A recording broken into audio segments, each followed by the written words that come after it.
Okay అండి. ఈరోజు ఏంటంటే హిందూ మ్యారేజ్ యాక్ట్ 1955.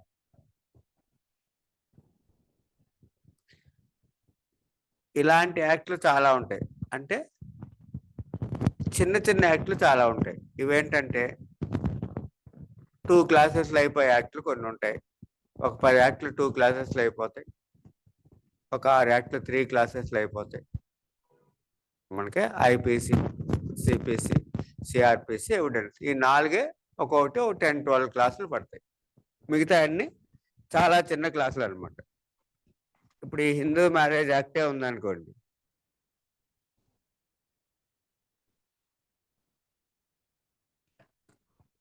ఈ యాక్ట్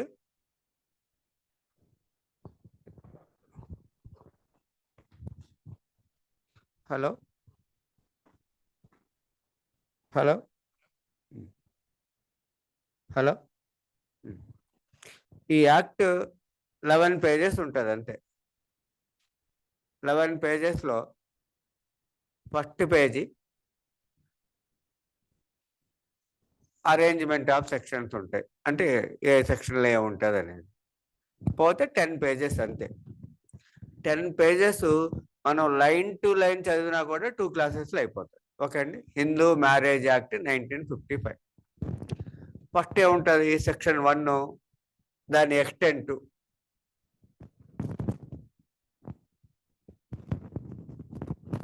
ఎక్స్టెంట్ ఏంటంటే హోల్ ఆఫ్ ఇండియా, అంతే కదా. పార్లమెంట్ చేసిన యాక్ట్లన్నీ భారతదేశం మొత్తం అప్లికబిలిటీ. అంతకుముందేమో ఎక్సెప్ట్ జమ్మూ అండ్ కాశ్మీర్ అని ఉండేది. ఆ జమ్మూ కాశ్మీర్కి ఉన్న స్పెషల్ స్టేటస్ కాన్స్టిట్యూషన్లో ఉన్న ఆర్టికల్ 370 రిపీల్ చేశాక ఎక్సెప్ట్ జమ్మూ అండ్ కాశ్మీర్ అనే పదం లేదు. అది ఎప్పుడు నుంచి అంటే 31/10/2019. అంటే 31/10/2019 నుంచి పార్లమెంట్ చేసిన యాక్ట్లు ఎక్స్టెంట్ టు హోల్ ఇండియా. దీనికి ముందు except Jammu and Kashmir, except Jammu and Kashmir అని ఉండేవి. ఇప్పుడు అది లేదు. Okay, very clear. రెండోది, application of the act.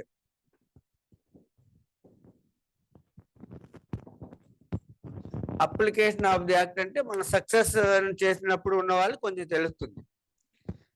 Hindu loss అంటే హిందూ అనే పేరు మీద ఉన్న లాస్ ఏమేమి ఉంటాయి? హిందూ సక్సెస్ అనే యాక్ట్ ఉంటుంది, హిందూ మ్యారేజ్ యాక్ట్ ఉంటుంది, హిందూ అడాప్షన్ యాక్ట్ ఉంటుంది, హిందూ గార్డియన్షిప్ యాక్ట్ ఉంటుంది, హిందూ మెయింటెనెన్స్ యాక్ట్ ఉంటుంది. ఈ హిందూ అనే పేరు మీద ఉన్న యాక్ట్లన్నీ కూడా అప్లికబిలిటీ ఒకటే, ఎవరికంటే హిందువులకి.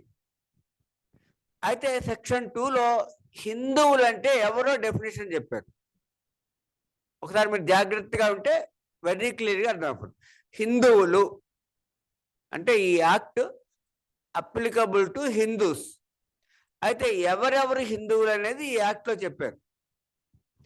ఇదే సక్సెషన్ యాక్ట్లో చెప్పారు, ఇదే గార్డియన్షిప్ యాక్ట్లో చెప్తారు. అంటే హిందూ అనే పేరు మీద ఉన్న యాక్ట్లన్నిటిలో హిందూ అంటే ఎవరు అనేది ఒకటే డెఫినేషన్.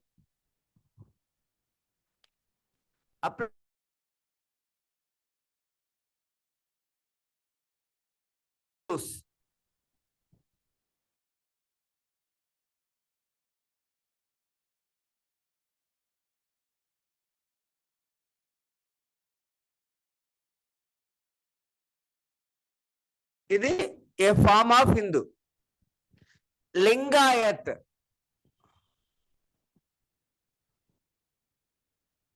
ఇవి హిందువులో ఫార్మేట్స్. అంటే ఇప్పుడు హిందువులు అంటే ఎవరు?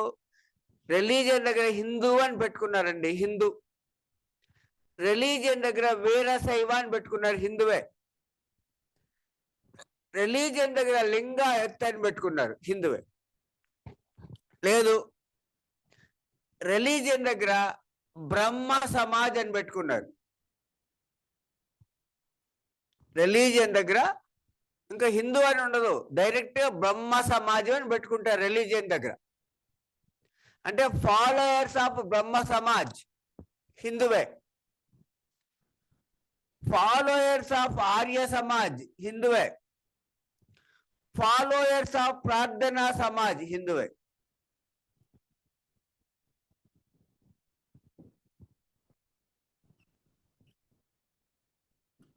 సో హిందువులు అంటే ఎవరంటే బ్రహ్మ సమాజం, రిలీజియన్ దగ్గర బ్రహ్మ సమాజం అని పెట్టుకున్నారు హిందువే, రిలీజియన్ దగ్గర ఆర్య సమాజం అని పెట్టుకున్నారు హిందువే, రిలీజియన్ దగ్గర ప్రార్థనా సమాజం అని పెట్టుకున్నారు హిందువే. లేదు, రిలీజియన్ దగ్గర జైనిజం అని పెట్టుకున్నారు హిందువే, బుద్ధిజం అని పెట్టుకున్నారు హిందువే,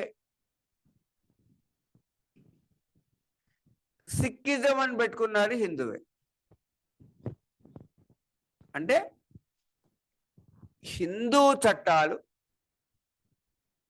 అంటే హిందూ పేరుతో ఉండాలి. Hindu marriage act, Hindu succession act, Hindu guardianship act, Hindu adoption act, అట్లా హిందూ అనే పేరు మీద ఉన్న యాక్ట్లన్నిటికీ ఎవరికి అప్లికబుల్ అంటే వీళ్ళందరికీ. ఎవరు వీళ్ళు?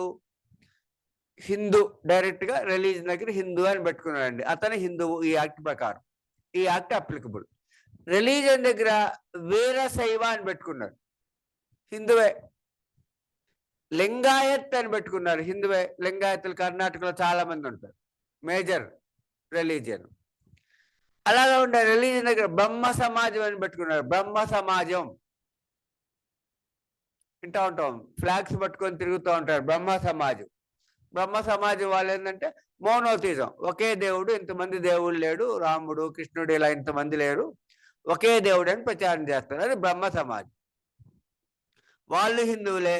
ఆర్య సమాజం ఉంటుంది. ఆర్య సమాజం ఏం చేస్తుంది? రీకన్వర్షన్.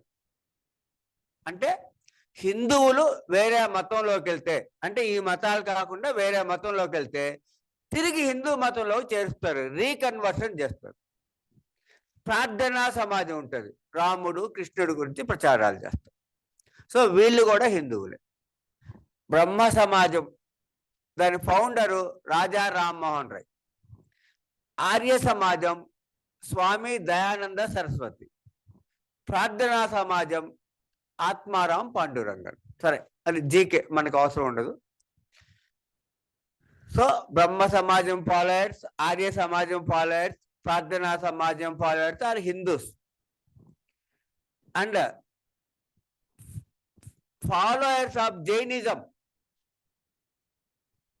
జైన మతం హిందువులే, హిందూ యాక్ట్లే వర్తిస్తుంది. బుద్ధిజం హిందూ యాక్ట్లే వర్తిస్తుంది. సిక్కిజం హిందూ యాక్ట్లే వర్తిస్తుంది.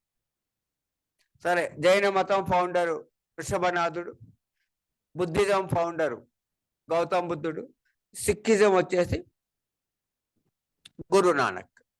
సరే, ఎవరైనా మనకు సంబంధం లేదు. ఇవన్నీ హిందూ మతాలని చెప్పారండి ఫస్ట్.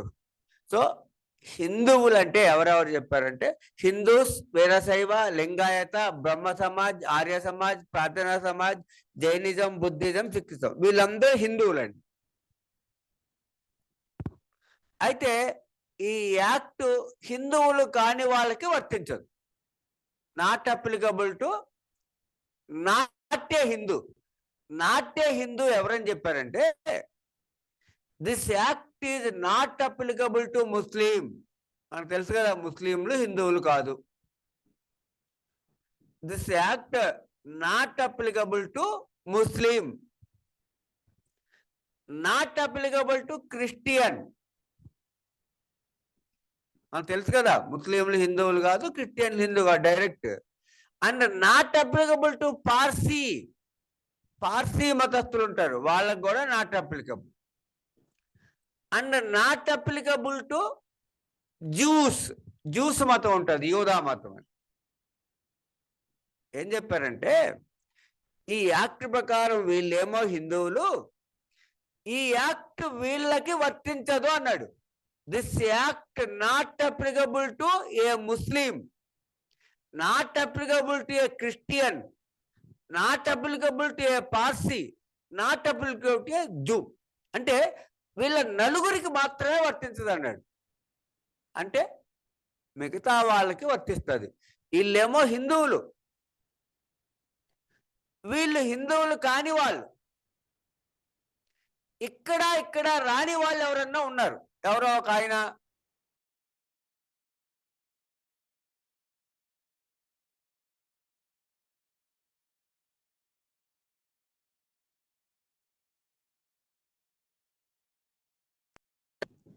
లేకపోతే నేను సెక్యులర్ని, నాకే మతం లేదన్నారు. జాగ్రత్తగా చూడాలి. వీళ్ళు హిందువులు కాని వాళ్ళు. అయితే ఈ యాక్ట్ ఎవరికి అప్లికబుల్? ఈ 4 రిలీజియన్స్ కాని వాళ్ళకి ఎవరికైనా అప్లికబుల్. ఈ 4 రిలీజియన్స్ కాని వాళ్ళకి ఎవరికైనా అప్లికబుల్. అంటే ఏమైంది? జొరాస్ట్రియన్ అయినా అప్లికబుల్, కన్ఫ్యూషన్ అయినా అప్లికబుల్, సెక్యులర్ అయినా అప్లికబుల్, నాకు ఏ మతం లేదన్నా అప్లికబుల్. అప్పుడు ఏమైంది? ఎవరికైతే ఈ యాక్ట్ అప్లికబుల్ అయిందో ఆటోమేటిక్గా వాళ్ళు హిందువులు. సో ఈ యాక్ట్ క్లియర్గా ఏం చెప్పిందంటే, ఈ 4 మతాలు కాని వాళ్ళు ఎవరైనా హిందువులే, వాళ్ళకి ఈ యాక్ట్ అప్లికబుల్. వీళ్ళేమో డైరెక్ట్ హిందువులు, వీళ్ళకి అప్లికబుల్ అవుద్ది. ఈ 4కి మాత్రమే అప్లికబుల్ అవదు. Not applicable to only Muslim, only Christian, only Parsi, only Jews. అది అర్థం అవ్వాలి. హిందూ యాక్టులు 4 మతాల వారికి మాత్రమే నాట్ అప్లికబుల్. ఎవరెవరంటే ముస్లిం, క్రిస్టియన్, పార్సీ, జూస్. ఇక్కడ ఉన్నారు డైరెక్ట్గా అప్లికబుల్, ఇక్కడ లేరు, వాళ్ళకి కూడా అప్లికబుల్. అది అర్థం అవ్వాలి. జొరాస్ట్రియన్ నాట్ అప్లికబుల్లో లేదు, అప్లికబుల్లో లేదు, కానీ అప్లికబుల్. ఏమన్నారు? ఈ 4 మతాల వాళ్ళకి కాకుండా ఎవరికైనా అప్లికబుల్, ఈ 4 మతాలకు మాత్రం వర్తించదని చెప్పాడు.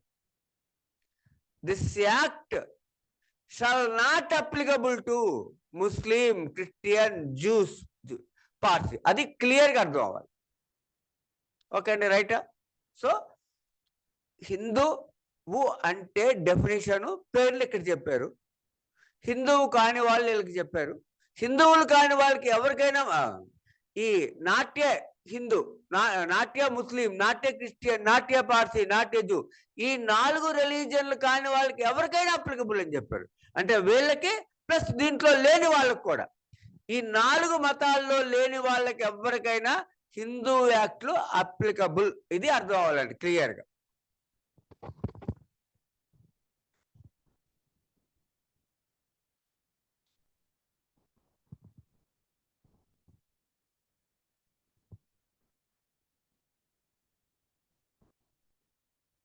రైట్. ఇంకా ఏం చెప్పారంటే,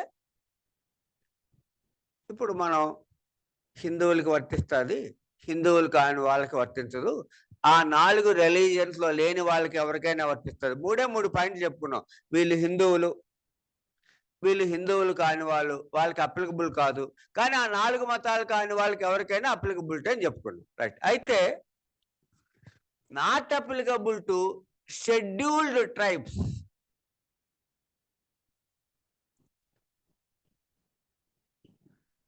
షెడ్యూల్డ్ ట్రైబ్స్ అని ఉంటారండి. irrespective of their religion, though they are Hindus, though they are not in the 4 religions of Muslim, Christian, Parsi, Jews, this act is not applicable. ఏమన్నాం? ఫస్ట్ మనం హిందువులు కాని వాళ్ళే డివైడ్ చేసాం. షెడ్యూల్ ట్రైబ్స్ ఉంటారు, వాళ్ళు ఏ మతం వాళ్ళైనా ఈ హిందూ యాక్ట్లు వర్తించవు. షెడ్యూల్ ట్రైబ్స్ అంటే ఎవరు? ఇండియన్ కాన్స్టిట్యూషన్ లో ఆర్టికల్ 366 క్లాజ్ 25 ప్రకారం డిక్లేర్ చేయబడిన వాళ్ళు. ఇవన్నీ మనం ఈ యాక్ట్ లో ఉన్న పాయింట్లే చెప్పుకుంటున్నాం. మనం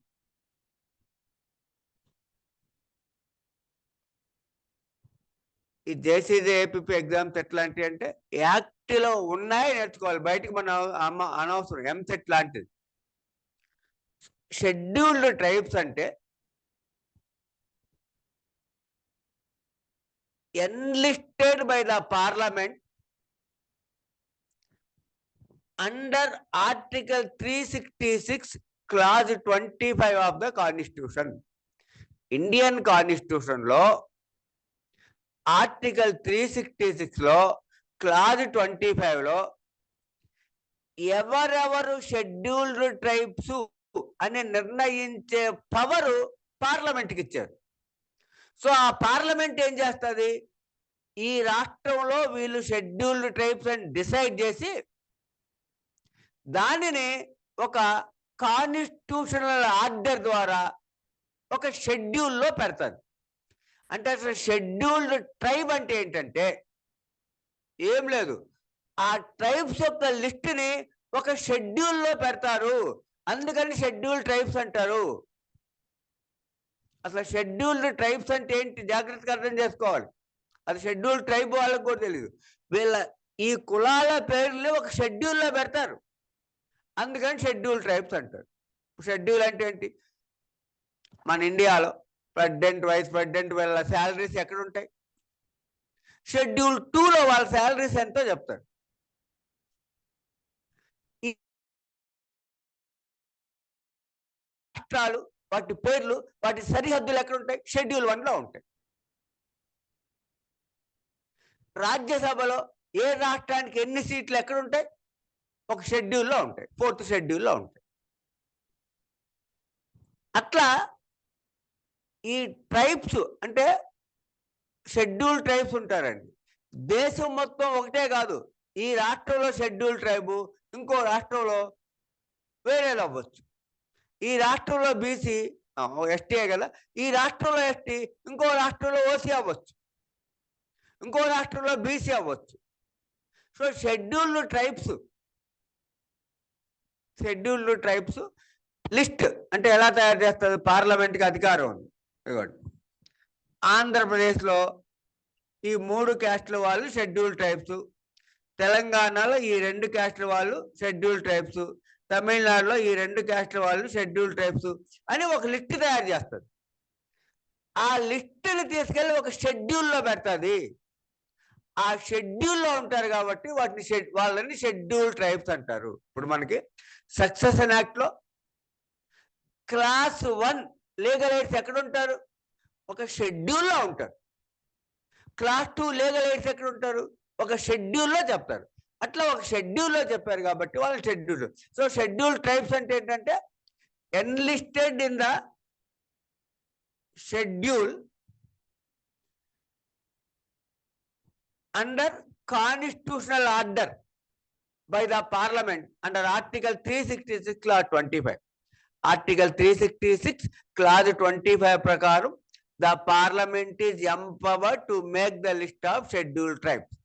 వాళ్ళకి irrespective of their religion, వాళ్ళు క్రిస్టియన్ అయినా, ముస్లిం అయినా, హిందూ అయినా, ఎవరైనా అనవసరం, ఈ యాక్ట్లు వర్తించవు. So not applicable to scheduled tribes.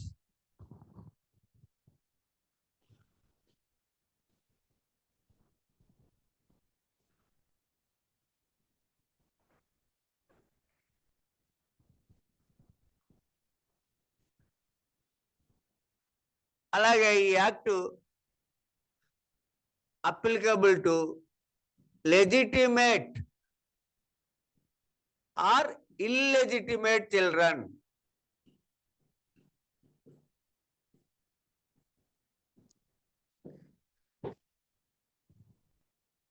Hindu marriage చేసుకున్నారు, both parents are Hindus, whether it is legitimate, the marriage is legitimate or illegitimate,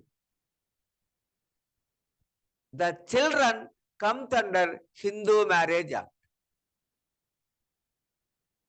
అంటే ఇద్దరు హిందువులు మ్యారేజ్ చేసుకున్నారండి, ఫస్ట్ మ్యారేజ్ చేస్తున్నారు, లెజిటిమేట్, వాళ్ళ పిల్లలు హిందువులు. ఇల్లెజిటిమేట్, పెళ్లి చేసుకోకుండా పిల్లలు కన్నారు, అక్రమ సంతానం అంటాం. ఇద్దరు హిందువులు పెళ్లి చేసుకోకుండా పిల్లల్ని కన్నారండి. Illegitimate children, they are also treated as Hindus. So if both the parents are Hindus, whether legitimate or illegitimate, they are Hindus. So the children are Hindus if both the parents are Hindus. If whether legitimate or illegitimate. And ఇంకో point ఏం చెప్పారంటే, whether legitimate or illegitimate, one of the parents are Hindus. One of the parents are Hindus, but brought up according to the customs of Hindus. That child is also Hindu. ఒక Hindu, father Hindu, mother Christian, అంటే ఆ 4 మతాల్లో ఉంటారు. హిందువులు కావాలంటే ఆ 4 మతాల్లో ఉండాలి, Christian, ముస్లిం, Parsi, juice. So ఒక Hindu father,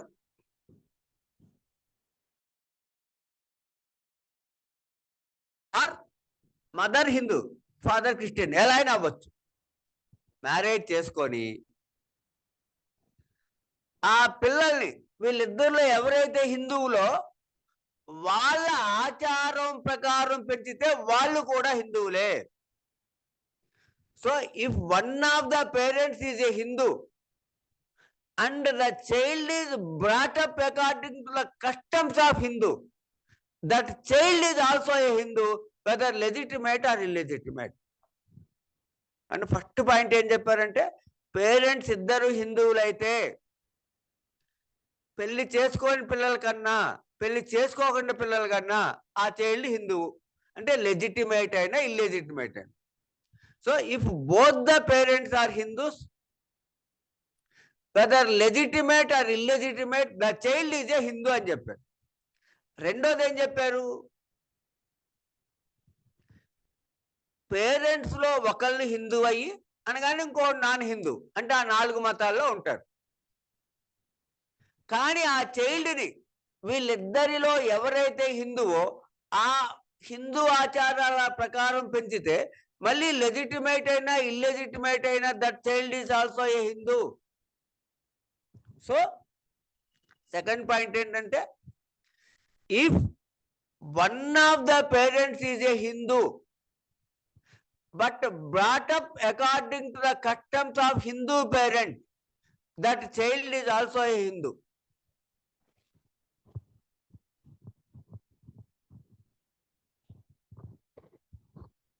and ఇంకా ఏం చెప్పారు, కన్వర్ట్లకి రీకన్వర్ట్లు కూడా అప్లికబుల్. కన్వర్ట్ ఉంటారు. కన్వర్షన్ అంటే ఎక్కడి నుంచి ఎక్కడికి, జైన మతంలో నుంచి వీరశైవలోకి వెళ్ళంటే హిందువేగా రెండు, అది కన్వర్షన్ కాదు. నాన్ హిందూ రిలీజియన్స్ 4 ఉన్నాయి, క్రిస్టియన్, ముస్లిం, పార్సీ, జూస్. ఆ 4 రిలీజియన్స్ లోంచి హిందూ రిలీజియన్లోకి వచ్చాడు, కన్వర్ట్ అయినట్టు. This act applicable to that convert also. And reconversion, Hindu religion లోంచి ఆ 4 రిలీజియన్స్లోకి వెళ్ళిపోయారు, మళ్ళీ తిరిగి వెనక్కి వచ్చాడు, reconvert. This act applicable to reconverts also. మనం చెప్పుకున్నాం కదా, ఆర్య సమాజం పని అదే.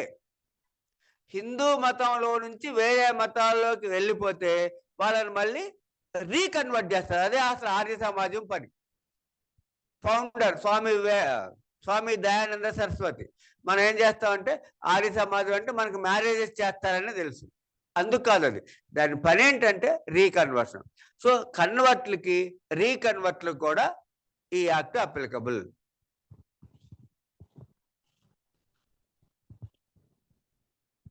సో ఇంకోటి ఏం చెప్పారంటే, ఎవరికైనా ఈ యాక్ట్ అప్లికబుల్ అయితే, అంటే ఈ హిందూ మతాల్లో లేకుండా ఈ 4 మతాల్లో లేకుండా అప్లికబుల్ అయింది అనుకోండి, ఈ యాక్ట్ ప్రకారం అతను హిందూ కిందే లెక్క, అది అప్లికబిలిటీ. రైట్, ఓకే అండి. అప్లికబిలిటీ అంటే హిందూ అంటే డెఫినేషను, ఇది అన్ని హిందూ యాక్ట్లకి అని చెప్పాం. రైట్. థర్డ్ కొన్ని డెఫినేషన్స్ ఉంటాయి.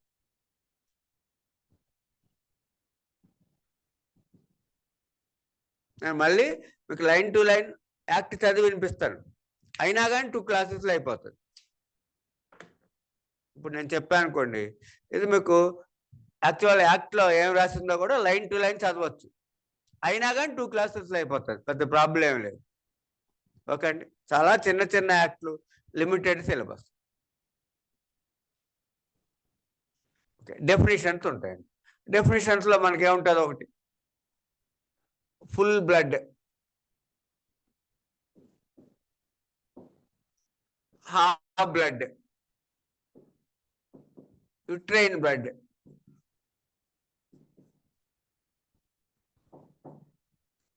Adoption blood.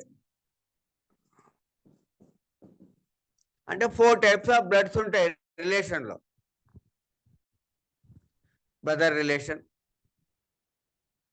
Brother sister relation, sister relation, ఇద్దరు సిస్టర్స్ మధ్య రిలేషను, ఇద్దరు బ్రదర్స్ మధ్య రిలేషను. వాటిలో 4 టైప్స్ ఆఫ్ బ్లడ్ రిలేషన్ ఉంటుంది. ఒకటి ఫుల్ బ్లడ్. ఫుల్ బ్లడ్ అంటే ఏం లేదు, మనకు తెలుసు. ఫుల్ బ్లడ్ అంటే సేమ్ ఫాదర్ సేమ్ మదర్, ఏబీలు ఉన్నారు బ్రదర్స్, లేకుంటే ఏబీలు సిస్టర్స్, బ్రదరు సిస్టరు, వీళ్ళిద్దరు రిలేషను ఫుల్ బ్లడ్ రిలేషన్. ఏంటంటే ఏబీలకి ఒకే ఫాదర్, ఏబీలకి ఒకే mother, same father same mother, full blood. Half blood ఉంటుంది. Half blood same father different mothers. ఏబీలకి ఇద్దరికి ఫాదర్ ఒక్కరే, కానీ మదర్లు వేరు వేరు, నోన్ యాజ్ హాఫ్ బ్లడ్.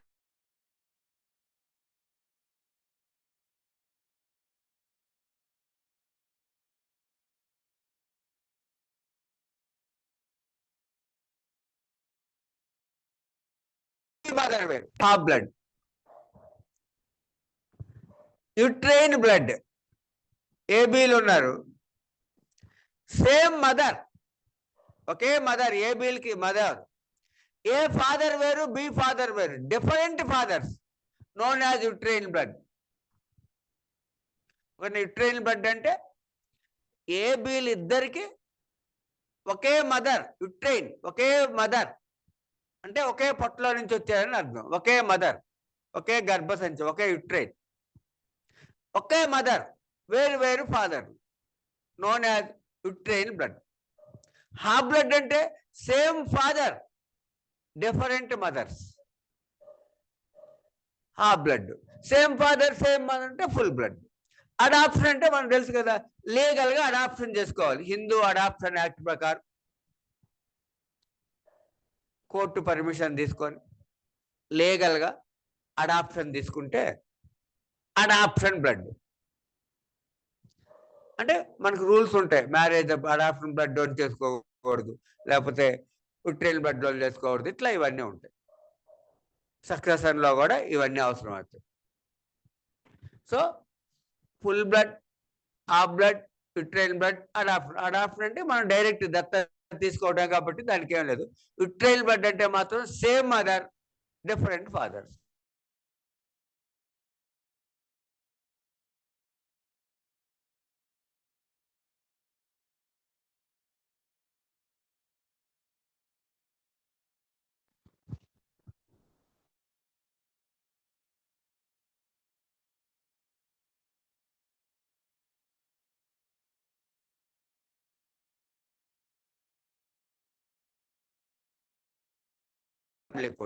ఇవన్నీ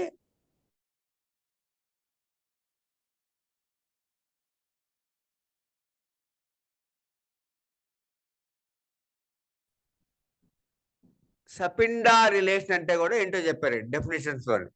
సపిండా అంటే సేమ్ పిండం, ఒకే పిండం. అంటే ఈ సపిండా అనేది ప్రొహిబిటెడ్ రిలేషన్షిప్ లో వస్తుంది. అంటే ఒకే పిండం నుంచి వచ్చిన వాళ్ళు కొన్ని తరాలుగా చేసుకోకూడదు. పెళ్ళిళ్ళు చేసుకోకూడదు. అది మళ్ళీ వస్తుంది. సపిండా రిలేషన్షిప్. సపిండా రిలేషన్షిప్ ఏంటంటే, ఇప్పుడు మనం ఇతని గురించి చూస్తున్నాం అనుకోండి, ప్రపోజిటర్, ఇతను పెళ్లి చేసుకోవాలి. Mother side 3 generations. ఎవరి జనరేషన్ అయినా ఎలా కౌంట్ చేస్తా అంటే, ఇప్పుడు నా జనరేషన్ కౌంట్ చేయాలనుకోండి, నేను ఫస్ట్ జనరేషన్, మా father second generation, fathers father third generation. So ఎవరి గురించి లెక్క కడతామో వాళ్ళు ఫస్ట్ జనరేషన్. ఇప్పుడు మనం ఇతని గురించి లెక్క కడుతున్నాం పి. మదర్ సైడ్ 2 జనరేషన్, మొత్తం 3 generations, mother and mother's mother. ఇప్పుడు ఇవి 3 జనరేషన్స్. ఒక పి అండ్ ఆయన గురించి చూస్తున్నాం, ప్రపోజిటర్. అతని మదర్ సైడ్ 3 జనరేషన్స్ అంటే ఇతను first generation, mother second generation, mother's mother third generation. So mother వైపు 3 జనరేషన్స్, ఫాదర్ వైపు 5 జనరేషన్స్. ఇదిగోండి, ఇతని యొక్క father propositor first generation, father second generation, fathers father third generation, fathers father fourth generation, fathers fathers fathers father fifth generation. Mother side 3 generations, father side 5 generations. Same పిండాలు, వాళ్ళ రిలేటివ్స్ని వీళ్ళు చేసుకోకూడదు. This is known as sapinda relation. సరే, చేసుకోకూడదు అనేది మళ్ళీ తర్వాత వస్తుంది మనకి ప్రొహిబిటెడ్ రిలేషన్లో. ఇక్కడ అసలు వాట్ ఈజ్ సపిండా రిలేషన్ అని చెప్పారు. Mother side 3 generations including propositor, father side 5 generation including propositor. మొత్తం ఎన్ని అవుతాయి చూడండి, 1 2 3 4 5 6 7. అవే 7 జనరేషన్ చూడాలంటారు కదా. 7 జనరేషన్ చూడాలంటే మంచోడో చెడ్డోడో అని కాదు, ఈ 7 జనరేషన్స్ లో వాళ్ళని పెళ్లి చేసుకోకూడదు. మళ్ళీ మనకి క్లియర్గా వస్తుంది ప్రొహిబిటెడ్ రిలేషన్షిప్లో ఎవరిని చేసుకోవద్దని. సో సపిండా రిలేషన్షిప్లో పెళ్ళి చేసుకోకూడదు. ఎవరు సపిండా, ఎవరి గురించి అయితే మనం మాట్లాడుతున్నామో అతను కానీ ఆమె కానీ mother side 3 generations including him or her, father side 5 generations, మొత్తం 7 జనరేషన్స్ అవుతుంది. ఈ 7 జనరేషన్ యొక్క రిలేటివ్స్ని పెళ్ళిళ్ళు చేసుకోకూడదు. This is known as sapinda relation. పెళ్ళిళ్ళు చేసుకోకూడదు అనేది పక్కన పెట్టండి. సపిండా రిలేషన్ అంటే father side 5 generation, mother side 3 generation. ఈ బంధువుల్ని, అంటే ఈ ప్రపోజిటర్కి వీళ్ళంతా బంధువులు కనుక అయితే దాన్ని సపిండా రిలేషన్ అంటాం. మనకి అర్థమయ్యే భాషలో ఒకే పిండం నుంచి వచ్చిన వాళ్ళు పెళ్ళిళ్ళు చేసుకోకూడదు. సపిండ అంటే సేమ్ పిండ, ఒకే పిండ.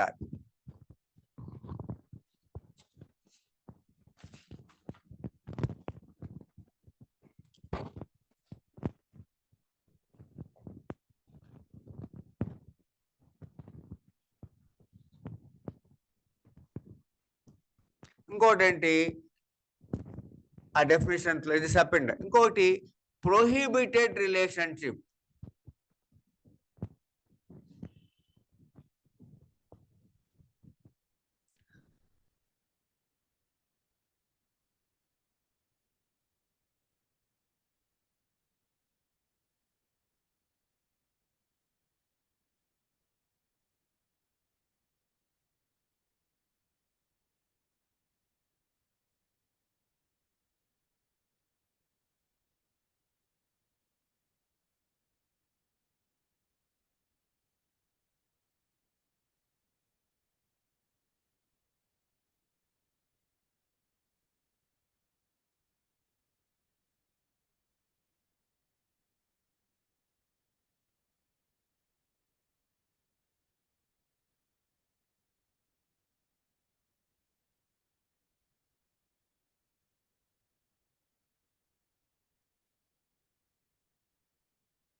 హలో,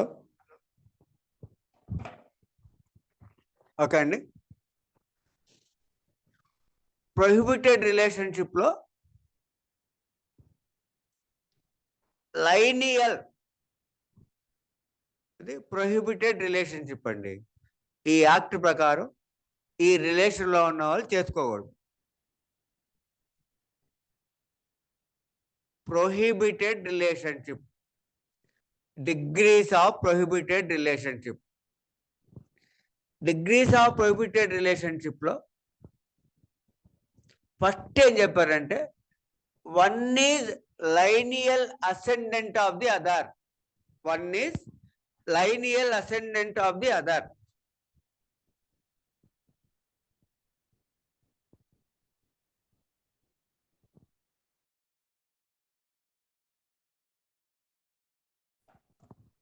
లైనియల్ అసెండెంట్ అంటే మేల్ తీసుకున్నాం, ఒక అబ్బాయి పెళ్లి చేసుకోవాలి.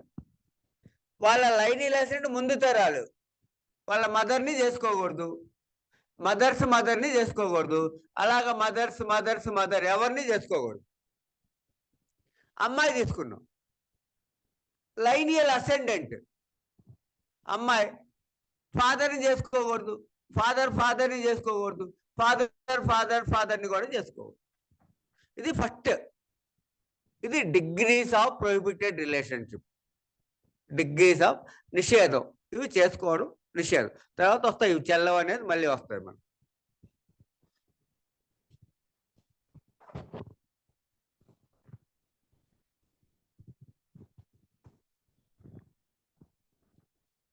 రెండోది, one is wife or husband of, one is wife or husband of,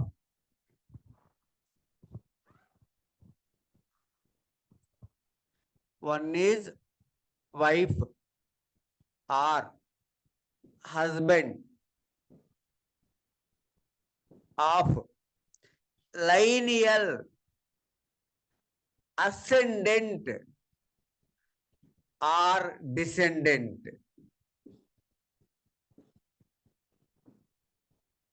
రెండోది ఏం చెప్పారంటే, లైనియల్ అసెండెంట్, లైనియల్ డిసెండెంట్ వాళ్ళ వైఫ్ని కానీ హస్బెండ్ని కానీ చేసుకోకూడదు అని చెప్పారు. అంటే జాగ్రత్త. ఇప్పుడు ఫస్ట్ అబ్బాయి తీసుకున్నాం,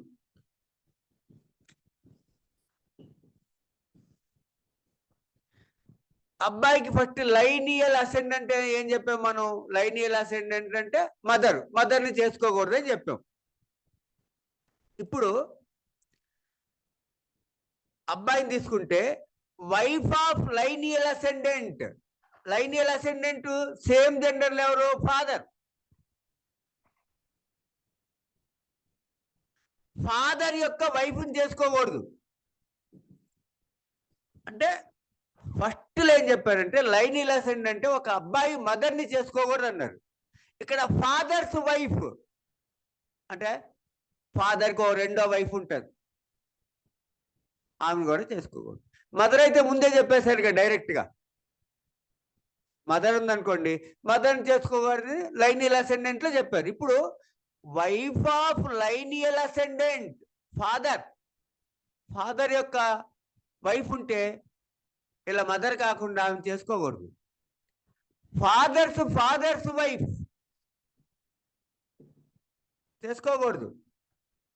సన్స్ వైఫ్, అబ్బాయి ఉన్నాడు, సన్ ఉన్నాడు, సన్స్ వైఫ్ని కూడా చేసుకోకూడదు. సన్స్ వైఫ్ని కూడా చేసుకోకూడదు. Descendant, so lineal ascendant, wife of lineal ascendant, wife of lineal descendant. ఒక అబ్బాయి ఉన్నాడు, అలా ఫాదర్ ఉన్నాడు, ఫాదర్కి ఒక వైఫ్ ఉంది, డైవర్స్ ఇచ్చిందో లేకపోతే ఫాదర్ చనిపోయాడు, ఆమె ఇతని మదర్ కాదు. మదర్ అయితే ఫస్టే చెప్పాడు చేసుకోవద్దండి. లైనియల్ డిసెండెంట్, ఒక అబ్బాయి ఉన్నాడు, ఒక కొడుకున్నాడు, అతనికి కొడుకు వైఫ్ ఉంది, కొడుకు చనిపోయి ఉండొచ్చు, లేకపోతే డైవర్స్ ఇచ్చి ఉండొచ్చు. ఆ సన్ యొక్క వైఫ్ను కూడా చేసుకోవద్దని చెప్పారు. సన్స్ వైఫ్ను కూడా చేసుకోవద్దని. సో ఫస్ట్ ఏంటంటే డైరెక్ట్గా లైనియల్ అసెండెంట్, అక్కడ డిసెండెంట్ చెప్పలా, లైనియల్ అసెండెంట్.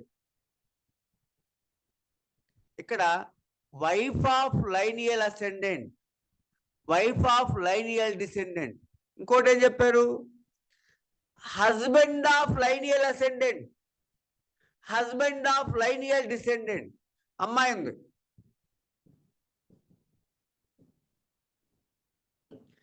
లైనియల్ అసెండెంట్ చేసుకోవద్దంటే ఇంతకుముందు ఫాదర్ని చేసుకోకూడదని చెప్పాము. ఇప్పుడు హస్బెండ్ ఆఫ్ లైనియల్ అసెండెంట్, ఈ లైనియల్ అసెండెంట్ లో మదర్ ఉంటుంది సేమ్ జెండర్ లో, మదర్ కి ఒక హస్బెండ్ ఉంటాడు other than the father. Father లేడు, ఇంకో రెండు ఆయన్ని చేసుకుంది. సో ఇక్కడ ఏం పాయింట్, ఒక అమ్మాయి ఎవరిని చేసుకోవద్దు?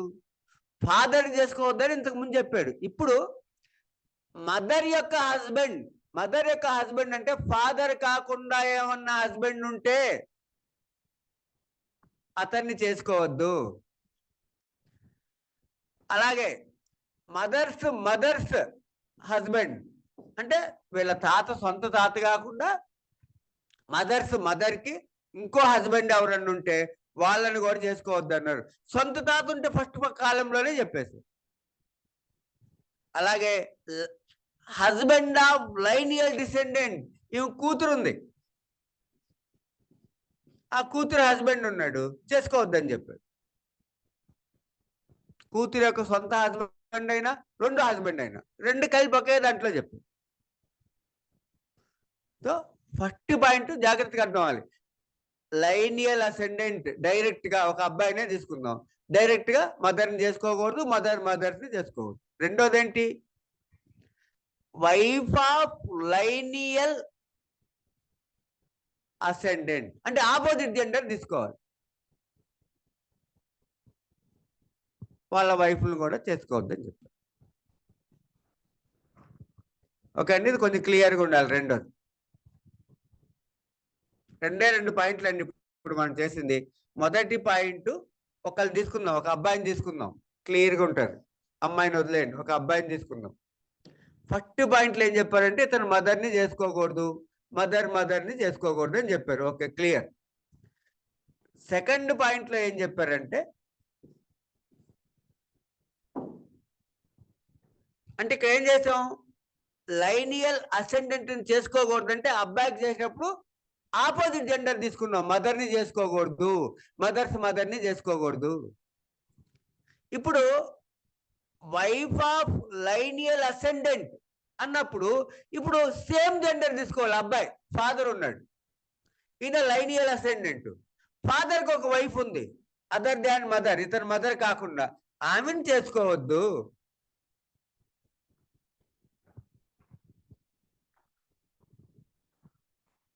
ఇప్పుడు అమ్మాయిని తీసుకుంటాం చూడండి, కన్ఫ్యూజన్ లేకుండా. ఒక అమ్మాయి ఉంది, ఫస్ట్ పాయింట్ ఏం చెప్పారు, లైనియల్ అసెండెంట్ చేసుకోకూడదు, ఆపోజిట్ జెండర్ తీసుకోవాలి. ఫాదర్ని చేసుకోవద్దు, ఫాదర్ని చేసుకోవద్దు, అలా ఎన్ని జనరేషన్లు అయినా చేసుకోవద్దు అన్నారు. సెకండ్ పాయింట్ ఏం చెప్పారంటే హస్బెండ్ ఆఫ్ లైనియల్ అసెండెంట్ అంటే ఇప్పుడు ఆపోజిట్ జెండర్ తీసుకోవాలి. అమ్మాయి ఉంది,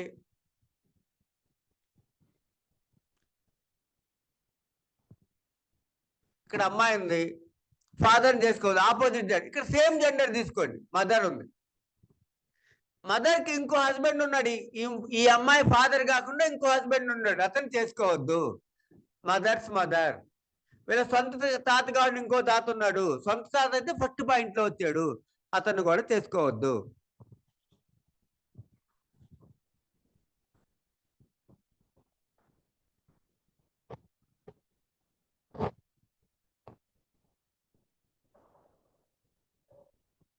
మూడో పాయింట్ ఏంటంటే ఓన్లీ అబ్బాయిలకి, అది జెంట్స్కి.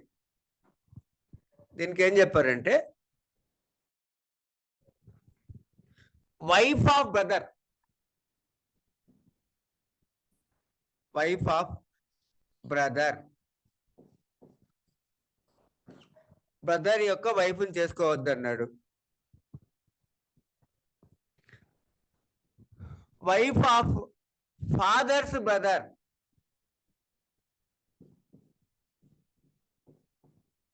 ఎలా ఫాదర్ వైఫ్ని చేసుకోవద్దని ముందే చెప్పాడు. ఫాదర్ యొక్క బ్రదర్ యొక్క వైఫ్ని చేసుకోవద్దని. వైఫ్ ఆఫ్ బ్రదర్, బ్రదర్ వైఫ్ని చేసుకోవద్దు. వైఫ్ ఆఫ్ ఫాదర్స్ బ్రదర్, ఇతను ఫాదర్ వైఫ్ని చేసుకోవద్దని ఆల్రెడీ ముందు వచ్చింది. మదర్ని చేసుకోవద్దని వచ్చింది. ఇప్పుడు ఫాదర్స్ బ్రదర్స్ వైఫ్, చిన్నాన్న పెద్దనాన్న వైఫ్లు కూడా చేసుకోవద్దని చెప్పారు. Wife of mothers brother, mother ఉన్నారు, మదర్కి బ్రదర్ ఉన్నారు, ఆ బ్రదర్ వైఫ్ని కూడా చేసుకోవద్దని చెప్పారు. ఇంతకుముందు జాగ్రత్తగా అర్థం అవ్వాలి. వైఫ్ ఆఫ్ బ్రదర్, అన్నైనా తమ్ముడైనా బ్రదర్ వైఫ్ని చేసుకోవద్దని చెప్పారు. వైఫ్ ఆఫ్ ఫాదర్స్ బ్రదర్, చిన్నాన్న పెద్దనాన్న వైఫ్ని చేసుకోవద్దని చెప్పారు. వైఫ్ ఆఫ్ మదర్స్ బ్రదర్, మేనమామల యొక్క వైఫ్ని కూడా చేసుకోవద్దని చెప్పారు. ఇది ఓన్లీ అబ్బాయిలకి third point. And wife of fathers brother, father అంటే గ్రాండ్ ఫాదర్ యొక్క బ్రదర్ వైఫ్ని కూడా చేసుకోవద్దని చెప్పారు. గ్రాండ్ ఫాదర్ ఏమో ఇంతకు ముందే వచ్చేసింది ఆల్రెడీ. ఫాదర్స్ బ్రదర్స్ వైఫ్ అంటే grandfather's wife,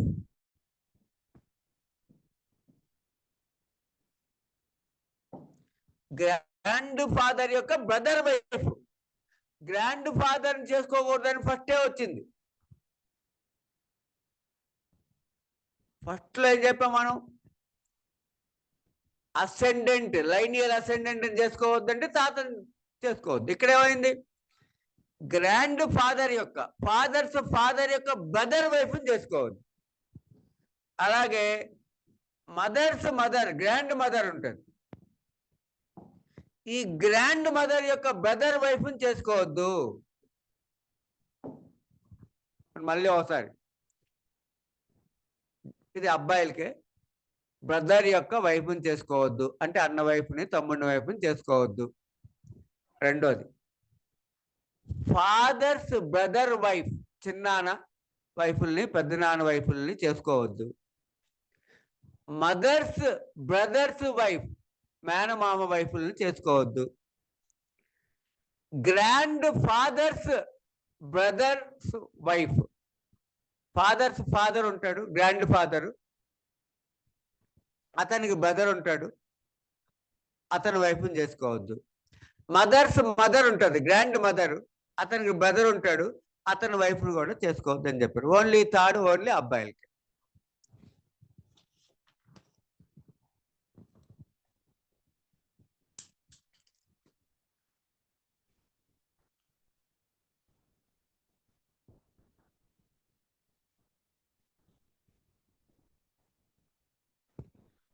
fourth point,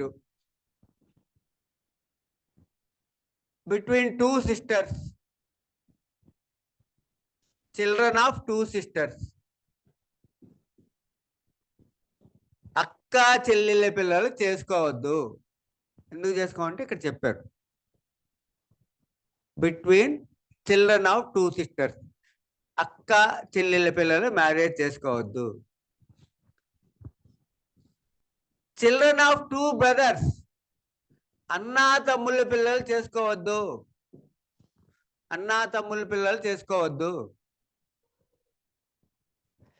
children of brother and sister, మూడోది, children of brother and sister, అక్కా తమ్ముడు పిల్లలు చేసుకోవద్దు, అన్నా తమ్ముళ్ళ పిల్లలు చేసుకోవద్దు. ఇవన్నీ కోర్టులకు వెళ్తే చల్లని మ్యారేజెస్, అక్కా తమ్ముడు పిల్లలకు పెళ్లి చేశారు, ఆ వైఫ్ హస్బెండ్ ఎవరో కోర్టుకు వెళ్తే చెల్లదు, వాయిడ్. సో అన్నా తమ్ముళ్ళ పిల్లలు చేసుకోవద్దన్నారు, అక్కా చెల్లెళ్ళ పిల్లలు చేసుకోవద్దన్నారు, అన్నా చెల్లి అక్కా తమ్ముడు పిల్లలు కూడా చేసుకోవద్దని యాక్ట్లో చెప్పారు. అయితే మనం ఏం చేస్తున్నామంటే కష్టం, మా ఆచారం, తరతరాల ఆచారం వస్తుందని చెప్పి చేసుకుంటున్నారు. ఇలా చేసుకునేది ఓన్లీ ఎక్కువ మన ఆంధ్రప్రదేశ్, కర్ణాటకలోనే. నార్త్ ఇండియాలో అసలు ఇలా చేసుకోరు, బ్రదర్ అండ్ సిస్టర్ పిల్లలు కూడా చేసుకోరు. మనం ఏం చేస్తున్నాం అంటే కష్టం అని చెప్పేసి మా తరతరాల ఆచారం అని చెప్పి చేసుకుంటున్నాం. అయినా ఆ ఇద్దరిలో పెళ్లి కొడుకు పెళ్లి కూతురు ఇద్దరిలో ఒకరు కోర్టుకు వెళ్తే కోర్టు ఆ మ్యారేజ్ని రద్దు చేస్తుంది, మళ్ళీ వస్తాయి. అండ్ అంకుల్ అండ్ నీస్, మేనమామ మేనకోడలు చేసుకోవద్దు. అంకుల్ అండ్ నీస్, మేనమామ మేనకోడలు చేసుకోవద్దు. ఆంటీ అండ్ నెఫ్యూ, మేనల్లుడు మేనత్త చేసుకోవద్దు. సరే, మేనల్లుడు మేనత్త మనం ఎక్కువ చేసుకోరు, కానీ మేనకోడలు చేసుకుంటూ ఉంటారు, అవి కూడా నిషేధం. సో ప్రొహిబిటెడ్ రిలేషన్షిప్లో లైనియల్ అసెండెంట్ని చేసుకోకూడదు, wife or husband of lineal ascendant or lineal డిసెండెంట్ని చేసుకోకూడదు,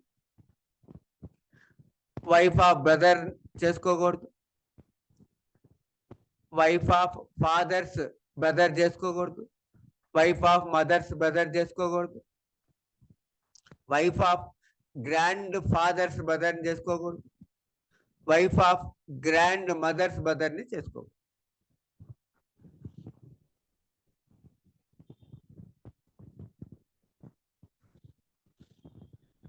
4 పాయింట్లు.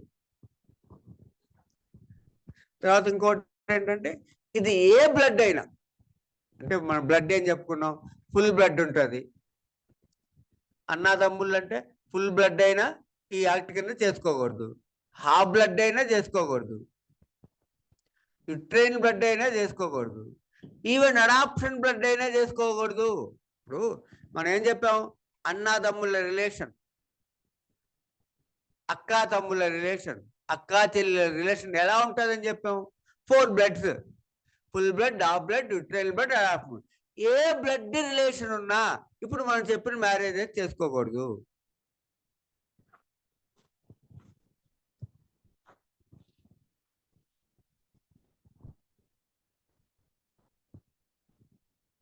మళ్ళీ చదువుతాను నేను మీకు, section wise line to line చదువు. డెఫినేషన్లు అవి. సెక్షన్ 4లో ఏముంటుందంటే ఓవర్ రైడింగ్ ఎఫెక్ట్ అని ఉంటుంది.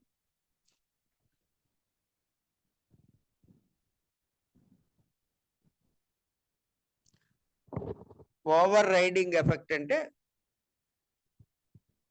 డాక్ట్రిన్ ఆఫ్ ల్యాబ్స్ ఉంటుంది. The laws, the acts made before this act in contravention to this act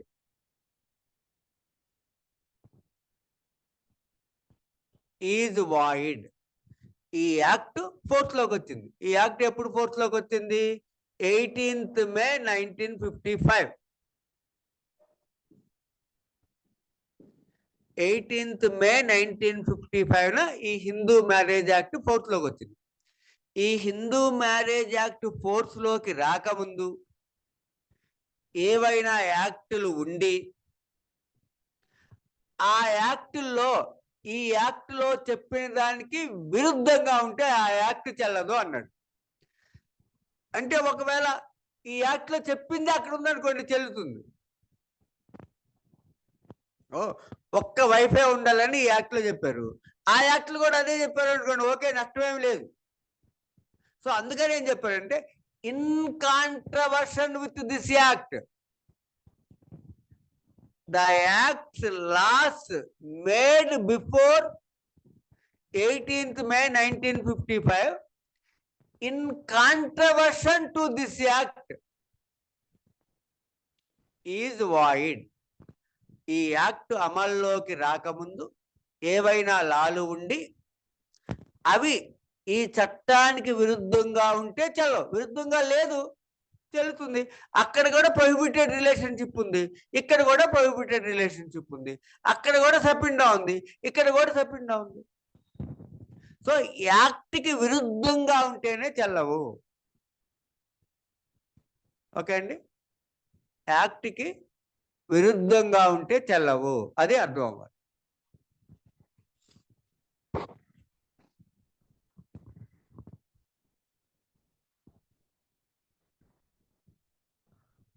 okay అండి, ఇప్పటి వరకు కొన్ని యాక్ట్కి సంబంధించిన ఇంట్రడక్షన్. ఇప్పుడు అసలు యాక్ట్ బిగిన్ అవుద్ది. సెక్షన్ 5 ఏంటంటే conditions of Hindu marriage. Hindu marriage conditions. Hindu marriage ఎవరి మధ్య జరుగుద్ది? Solemnized between 2 Hindus. First point ఏంటంటే Hindu marriage shall be solemnized between 2 Hindus. ఇద్దరు హిందువుల మధ్య మాత్రమే హిందూ మ్యారేజ్ కింద జరిగినటువంటి మ్యారేజ్ వ్యాలిడ్ అవుతుంది. So solemnized between 2 Hindus. హిందువులు అంటే ఎవరో మనం సెక్షన్ 2లో చెప్పాం. ఆ లెజిటిమేటా, ఇల్లిజిటిమేటా, ఆ బ్లడ్, ఈ బ్లడ్ అన్నీ చెప్పాం కదా, ఏ మతం అయినా అని. వాళ్ళు హిందువులు. సో ఇద్దరు హిందువుల మధ్య మాత్రమే హిందూ మ్యారేజ్ చేస్తారండి. ఒక హిందూ ఒక క్రిస్టియన్ చేసుకోవాలి, స్పెషల్ మ్యారేజ్ యాక్ట్ 1954 ఉంటుంది, మన సిలబస్లో లేదు. లేదు, ఇద్దరు క్రిస్టియన్ చేసుకోవాలి, ఇద్దరు ముస్లిం చేసుకోవాలి, ఏ మతం లేని వాళ్ళు చేసుకోవాలి, ఈవెన్ ఇద్దరు హిందువులు చేసుకోవాలి. స్పెషల్ మ్యారేజ్ యాక్ట్ 1955 ఉంటుంది. సో స్పెషల్ మ్యారేజ్ యాక్ట్ 1954 కింద ఏ 2 మతాల వాళ్ళైనా చేసుకోవచ్చు, ఏ ఒక్క మతం అయిన వాళ్ళు చేసుకోవచ్చు, ఇంక్లూడింగ్ హిందూస్, అక్కడ కూడా చేసుకోవచ్చు. కానీ హిందూ మ్యారేజ్ యాక్ట్ ప్రకారం ఇద్దరు హిందువుల మధ్య మ్యారేజ్ జరుగుతుంది. అది ఫస్ట్ పాయింట్.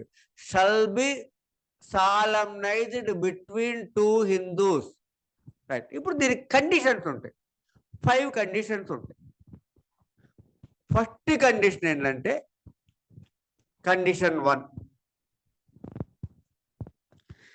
నైదర్ పార్టీ అంటే bride or bridegroom, neither party shall have living spouse. First condition ఏంటంటే ఇద్దరు హిందువుల మధ్య జరగాలి. ఆ ఇద్దరు హిందువుల మధ్య జరగడానికి 5 కండిషన్లు ఉంటాయి. ఫస్ట్ కండిషన్ ఏంటంటే నైదర్ పార్టీ అంటే bride or bridegroom shall have a living spouse. బ్రతికి ఉన్న వైఫ్ కానీ బ్రతికి ఉన్న హస్బెండ్ కానీ ఉంటే మ్యారేజ్ చేసుకోకూడదు. అంటే పెళ్ళి కానివాడే అని కాదు, పెళ్ళి అయ్యింది, వైఫ్ చనిపోయింది, చేసుకోవచ్చు. పెళ్ళి అయ్యింది, హస్బెండ్ చనిపోయి చేసుకోవచ్చు. సో ఈ యాక్ట్ ఫస్ట్ ఏం చెప్పిందంటే బ్రతికి ఉన్న భార్య లేకుంటే బ్రతికి ఉన్న భర్త ఉంటే హిందూ మ్యారేజ్ చేసుకోకూడదండి. అది ఫస్ట్ కండిషన్. Okay, right. ఒకవేళ చేసుకున్నారు, ఒక ఆయనకి వైఫ్ ఉంది మళ్ళీ చేసుకున్నాడు, ఒక ఆమెకి హస్బెండ్ ఉన్నాడు మళ్ళీ చేసుకున్నాడు, అంటే వైలేషన్ ఆఫ్ దిస్ కండిషన్. చేసుకుంటే ఫస్ట్ ఏమవుద్దంటే దిస్ మ్యారేజ్ బికమ్స్ వాయిడ్, చెల్లదు. అంటే వైఫ్ ఉండగా ఇంకో పెళ్లి చేసుకున్నాడండి, హస్బెండ్ ఉండగా ఇంకో పెళ్లి చేసుకున్నాడండి. వీళ్ళిద్దరిలో ఎవరైనా కోర్టులకు వెళ్తే ఆ మ్యారేజ్ బికమ్స్ వాయిడ్, చెల్లదు. అంటే జరిగిన రోజునే అబ్బినీషు అంటారు, జరిగిన రోజునే చెల్లదు. సో ఫస్ట్ కండిషన్ ని వైలేట్ చేస్తే, లివింగ్ స్పౌస్ ఉండగా మ్యారేజ్ చేసుకుంటే, ఆ చేసుకున్న రెండవ మ్యారేజ్, ఆ మ్యారేజ్ చెల్లదు అని ఎక్కడ చెప్పారంటే section 11 of Hindu marriage act. Living spouse ఉండి మ్యారేజ్ చేసుకుంటే, ఆ లివింగ్ స్పౌస్ ఉన్నప్పుడు చేసుకున్న మ్యారేజ్ వాయిడ్, అంటే అసలు చెల్లదు, ఆ రోజునే చెల్లదు, ఆ పెళ్లి జరిగినట్టు కాదు. ఎప్పుడు? కోర్టుకు వెళ్తే. అలా చెల్లదని ఎక్కడ చెప్పారంటే సెక్షన్ 11 హిందూ మ్యారేజ్ యాక్ట్. ఇప్పుడు మనం ఊరికే సెక్షన్ చూస్తున్నాం. ఫస్ట్ సెక్షన్ ఏంటి? ఎక్స్టెంట్. తర్వాత force 18th May 1955. Second section application, హిందువులు ఎవరో. థర్డ్ సెక్షన్ కొన్ని డెఫినేషన్లు చెప్పాం. Fourth section over riding effect, ఏవి చెల్లవో చెప్పాం. ఫిఫ్త్ కండిషన్ చెప్పుకుంటాం. ఈ కండిషన్ లో ఫస్ట్ ఏంటంటే లివింగ్ స్పౌస్ ఉండకూడదు, ఉంటే పెళ్లి చేసుకోకూడదు. అయితే చేసుకుంటే ఏమవుతుంది? సెక్షన్ 11 లో ఆ మ్యారేజ్ చెల్లదు అని చెప్పారు. అండ్ మళ్ళీ సెక్షన్ 16 లో ఏం చెప్పారంటే, చూడండి, లివింగ్ స్పౌస్ ఉండగా ఇంకో మ్యారేజ్ చేసుకున్నారండి. ఓ అబ్బాయే తీసుకుందాం, వైఫ్ ఉంది, ఇంకో మ్యారేజ్ చేసుకున్నాడు. సెక్షన్ 11 ప్రకారం అది చెల్లదు. ఓకే. అయితే 3 years తర్వాత ఎవరో కోర్టుకు వెళ్ళారు, వీళ్ళిద్దరిలో అగ్రీవ్డ్ పర్సన్. సెకండ్ వైఫే వెళ్ళొచ్చు, ఏమంటే ఇతనికి పెళ్ళి అయింది నాకు తెలియకుండా చేసుకున్నాడని. ఫస్ట్ వైఫే వెళ్ళొచ్చు, నాకు తెలియకుండా రెండో పెళ్లి చేసుకున్నాడని. వీడు హస్బెండే వెళ్ళొచ్చు, నేను ఇలా చేసుకున్నానని. ఇక్కడ అగ్రీవ్డ్ పర్సన్, నష్టపోయిన వాళ్ళే ఇవ్వాలండి మ్యారేజెస్ దగ్గర. అంటే ఇప్పుడు ఎవడన్నా మన పక్కింటి వాడిని కొట్టాడు, మనం కూడా వెళ్ళి పోలీస్ కేసు పెట్టొచ్చు.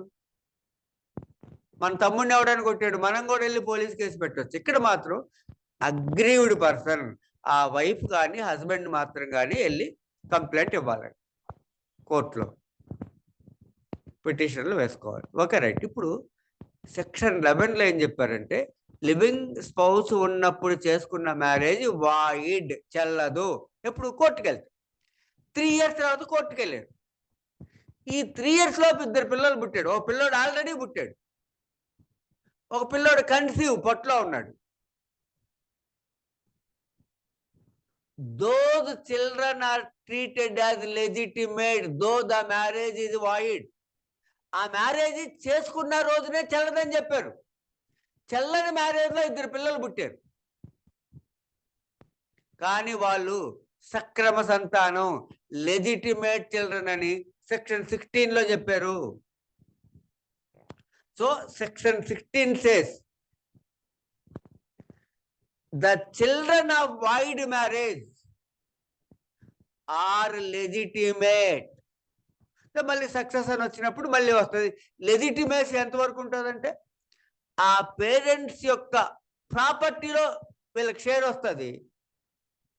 ఇన్హెరిటెన్స్, తాతలు ముత్తాతల దాంట్లో షేర్ రాదు. సరే, సపరేట్ సక్సెస్ అని అనుకోండి. ఇక్కడ మనకి ఏమర్థం అవ్వాలంటే,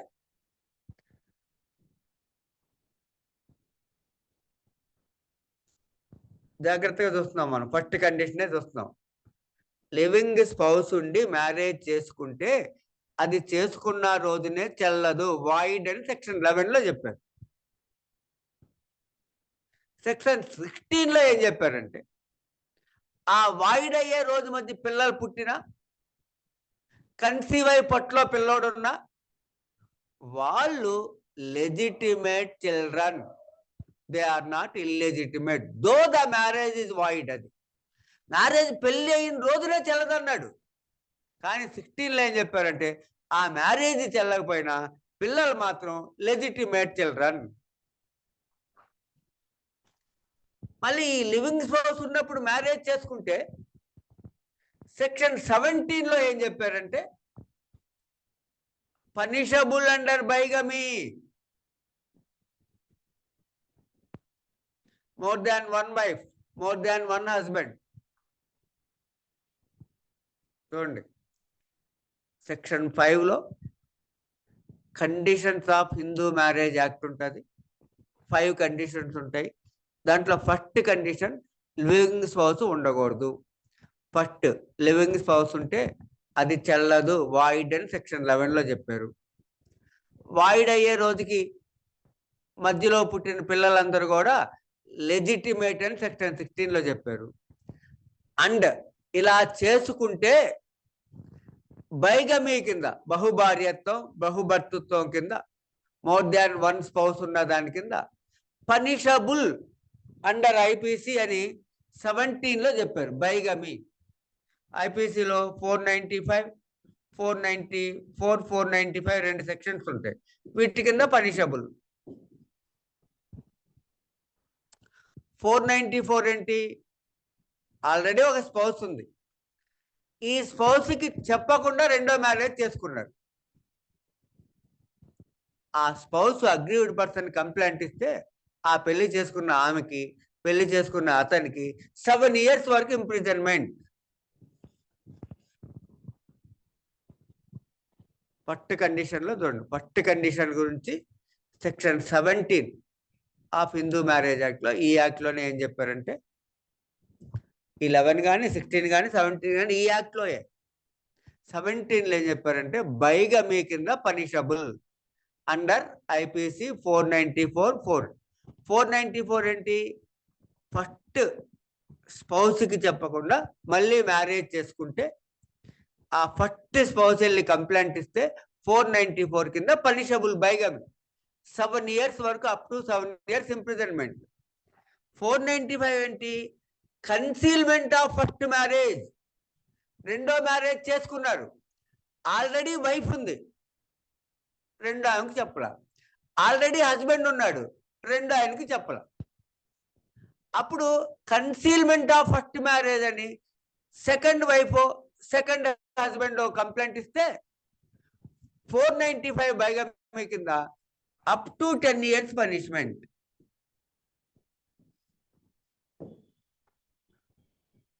ఓకే అండి. ఫస్ట్ కండిషన్ వెరీ క్లియర్గా అర్థమైపోవాలి. ఫస్ట్ కండిషన్ లివింగ్ స్పౌస్ ఉంటే మ్యారేజ్ చేసుకోకూడదు, చేసుకుంటే సెక్షన్ 11 ప్రకారం అది వాయిడ్ చెల్లదు. సెక్షన్ 16 ప్రకారం పిల్లలు మాత్రం లెజిటిమేట్. సెక్షన్ 17 ప్రకారం బైగమీ కింద పనిష్మెంట్. 494, 495 2 సెక్షన్లు అట్రాక్ట్ అవుతాయి. మొదటి స్పౌస్కి చెప్పకుండా మళ్ళీ పెళ్లి చేసుకుంటే సబ్ 494 అంటే సెకండ్ మ్యారేజ్ ని దాస్తే concealment of second marriage 7 years వరకు ఇంప్రిజన్మెంట్. రెండో స్పౌస్ కనుక కంప్లైంట్ ఇస్తే కన్సీల్మెంట్ ఆఫ్ ఫస్ట్ మ్యారేజ్ కింద 10 years ఇంప్రిజన్మెంట్. అంటే మొదటి స్పౌస్కి చెప్పకుండా రెండో స్పౌస్ని చేసుకుంటే ఆ రెండో పెళ్లి మొదట ఆమెకు చెప్పలే కదా, మొదట ఆయనకో 7 years ఇంప్రిజన్మెంట్. రెండో పెళ్లి చేసుకున్న స్పౌస్కి మొదటి పెళ్లి గురించి చెప్పలేదనుకోండి, అప్పుడేమో 10 years వరకు ఇంప్రిజన్మెంట్. ఓకే అండి. ఇది ఫస్ట్ కండిషన్.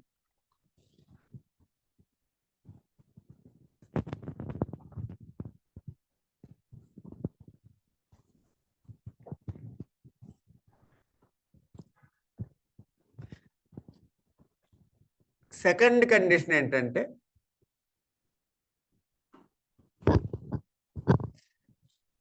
ఏదైనా అన్సౌండ్ మైండ్ ఉంది. అన్సౌండ్ మైండ్ అంటే ఇప్పుడు మనం ఎవరు సౌండ్ మైండ్ ఉన్న వాళ్ళం. మనం అంటే అన్నీ తెలిస్తే సౌండ్ మైండ్, ఏది మంచి ఏది చెడ్డ తెలిస్తే సౌండ్ మైండ్, తెలియకపోతే అన్సౌండ్ మైండ్. మనం పిచ్చోడు అంటాం, అన్సౌండ్ మైండ్. అలాగే మెంటల్ డిజార్డర్ ఉంటుంది.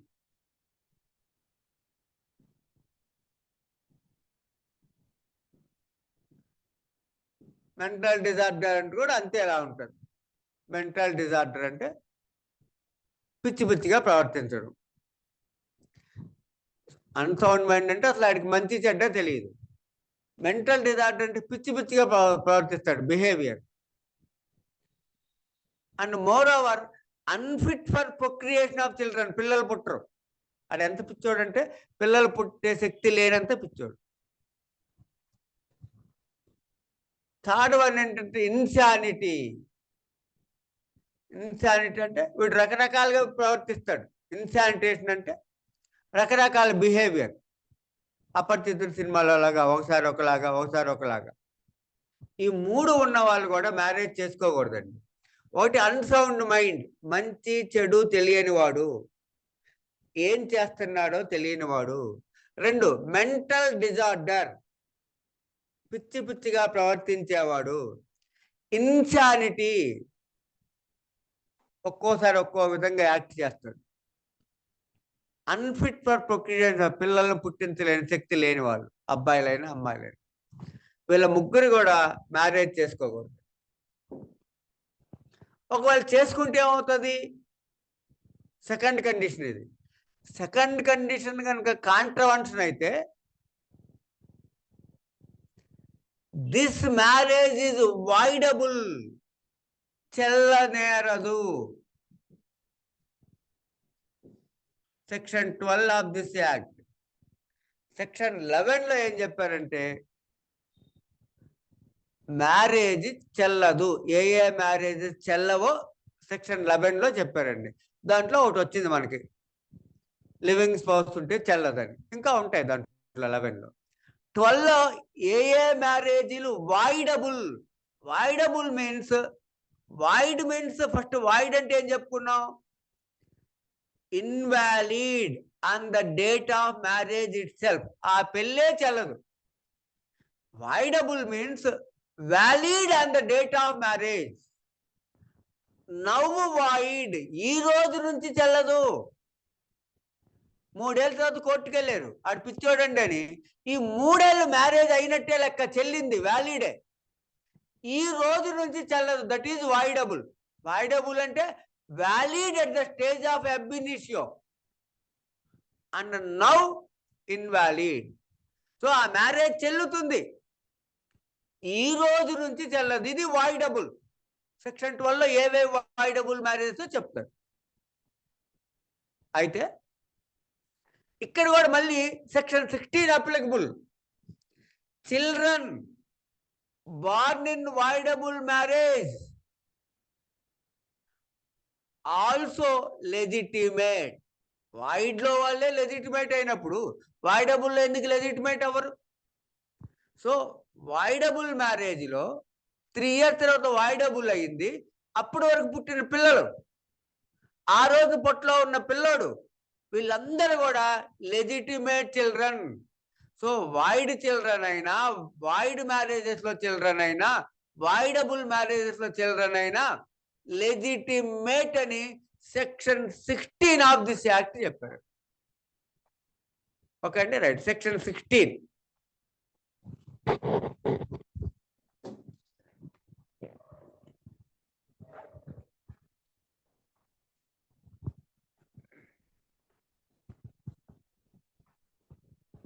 రైట్. దాని తర్వాత థర్డ్ కండిషన్. థర్డ్ కండిషన్ ఏముంటుంది? ఏజ్. మేజర్లే చేసుకోవాలన్నాం కదా. మేజర్ అంటే ఎవరో ఇక్కడ చెప్తారు. మేజర్ అంటే ఎవరు? బ్రైడ్ అయితే 18 years, బ్రైడ్ గ్రూమ్ అయితే 21 years. కంప్లీట్ అయి ఉండాలి. అంటే ఏజ్ అంటే ఎప్పుడైనా నా ఏజ్ ఎంత అంటే 25 అన్నాం అనుకోండి, 25 years కంప్లీటెడ్ అని. ఏజ్ అంటే కంప్లీటెడ్ ఇయర్స్ చెప్పాలి. నాకు 26 రన్నింగ్, 31 రన్నింగ్ అసలు అలా చెప్పకూడదు. ఏజ్ అంటే కంప్లీటెడ్ ఇయర్స్ చెప్పాలి. So braid must have 18 years అంటే completed 18 years. Braid groom must have completed 21 years. ఇదే కదా. అయితే ఇదేంటి? ఫస్ట్ 1955లో ఇది లేదు. ఫస్ట్ మనకి మ్యారేజ్కి సంబంధించి బాల్య వివాహాల చట్టం ఉంటుంది, restrainment of child marriage act. First ఎప్పుడంటే 1829లో బ్రిటిష్ వాళ్ళు బాల్య వివాహాలు రద్దు చేశారండి. Child marriage restrainment act 1829. ఆ 1829లో బాల్య వివాహాలు రద్దు చేసినప్పుడు ఏజ్ ఎంత అంటే బ్రైడ్కి 14,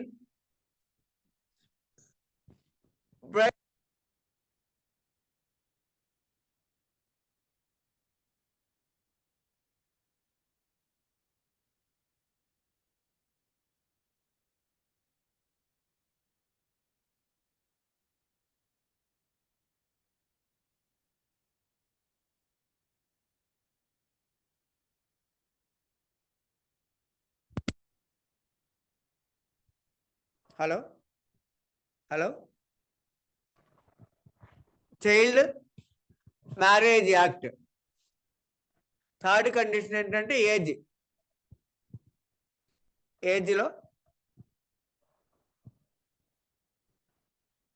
బ్రైడ్కి 18 years ఉండాలి, బ్రైడ్ గ్రూమ్కి 21 years ఉండాలి. బ్రైడ్కి 18 years, బ్రైడ్ గ్రూమ్కి 21 years. ఫస్ట్ మనకి చైల్డ్ మ్యారేజ్ రిస్ట్రైన్మెంట్ యాక్ట్ 1829 ప్రకారం బ్రైడ్కి 14 years ఉండాలి, బ్రైడ్ గ్రూమ్కి 18 years ఉండాలి. తర్వాత దీన్ని మళ్ళా ఇండిపెండెన్స్ వచ్చాక 1949లో అమెండ్మెంట్ చేశారు. బ్రైడ్కి 15 years ఉండాలి, బ్రైడ్ గ్రూమ్కి 18 years ఉండాలి. 1949 అమెండ్మెంట్. 1978 నుంచి ఇప్పుడు ఉన్నటువంటి 18 years 21 years ఉంది. సో ఇప్పుడున్న 18 years 21 years 1978 నుంచి. అంటే ఈ యాక్ట్ చేసినప్పుడు మినిమం ఏజ్ బ్రైడ్కి 15, బ్రైడ్ గ్రూమ్కి 18, అది అర్థం అవ్వాలి. హిందూ మ్యారేజ్ యాక్ట్ 1955 ఫోర్స్లోకి వచ్చినప్పుడు 18-21 years లేదు, 15 years 18 years. 1978లో దాన్ని అమెండ్మెంట్ చేసి 18 years 21 years చేశారు ఏజ్కి సంబంధించి.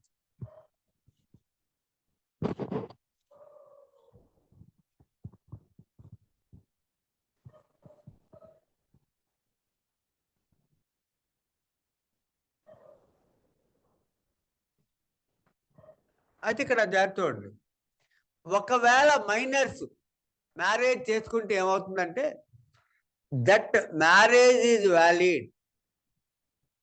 మైనర్స్ మ్యారేజ్ చేసుకుంటే marriage valid, but parents, elders, పూజారులు వాళ్ళు punishable up to 2 years